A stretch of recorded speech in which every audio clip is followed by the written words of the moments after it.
This is an NBC News special report. Here's Savannah Guthrie.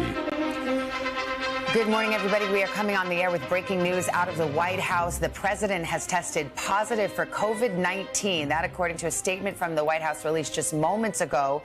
The White House saying that the president is experiencing mild symptoms and has started taking an antiviral medication called Paxlovid. Is continuing to work isolated at the White House. He is fully vaccinated and has received 2 booster shots, the most recent in March. I want to turn to White House correspondent Peter Alexander for an update. So the president has had some recent travel. I know he tested negative on Tuesday, 2 days ago. Now he has tested positive. Fill us in. Yeah, Savannah, that's exactly right. We just received that official word from the press secretary here at the White House that the president tested positive for COVID-19 this morning. We should note, and we're just now learning, that the First Lady, Dr. Jill Biden, tested negative this morning. She is traveling in Detroit right now. But as for the president, we've learned, according to the White House, and I want to go through their notes that we're just receiving, that consistent with CDC guidelines, they say the president will isolate here at the White House. He'll continue to carry out all of his duties, they say, during that time. They say that he has been in contact with members of the White House staff by phone this morning and will participate in his planned meetings at the White House this morning via phone and Zoom for the from the residents. So that's the best information that we are getting specifically about his plans going forward. But obviously, this is a significant headline. The 79-year-old president, the oldest president ever elected to office, now for the first time testing positive for COVID. Just yesterday, he was traveling. He was in Massachusetts, was scheduled to travel to Wilkes-Barre, Pennsylvania today for a separate event. Clearly, that's not going to take place as a function of his requirements by protocol to isolate. So the questions become, how will this impact his schedule? How will his health be going forward? Obviously, we've been paying close attention to his health over the course of the last year and a half, frankly, for the last 2.5 years almost since the pandemic began, where he had been very cautious and the president's aides had been quite cautious and doing their best to make sure that he would steer clear of COVID.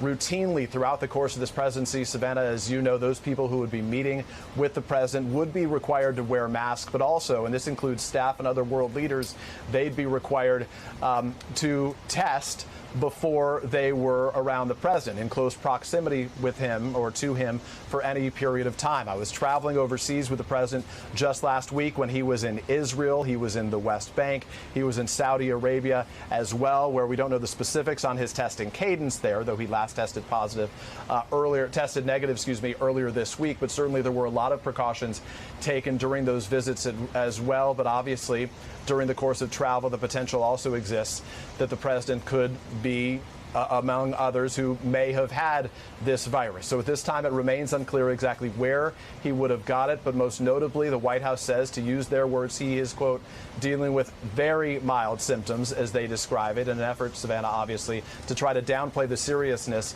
of his health condition at this time. But we're going to have to ask further questions, and we'll pay a close attention to how he does in the days ahead. Yeah, importantly, there is now Paxlovid, which is one of the therapeutic medicines that is prescribed in the early days of a positive COVID diagnosis. So the president is on that. There are also monoclonal antibodies, which can be given in a situation like this. Does not sound like that has happened so far. Not only is it a question of where he may have gotten it, and this subvariant of Omicron is extremely contagious, no doubt. So it's really difficult to say. But the White House statement also mentioned reaching out to the close contacts of the president, those he had been around in the last few days. What has that schedule been like? You mentioned the overseas travel. He came back early this week. The president is constantly meeting with lawmakers and dignitaries and officials. So how do you see that playing out in terms of the close contacts and those in the president's circle?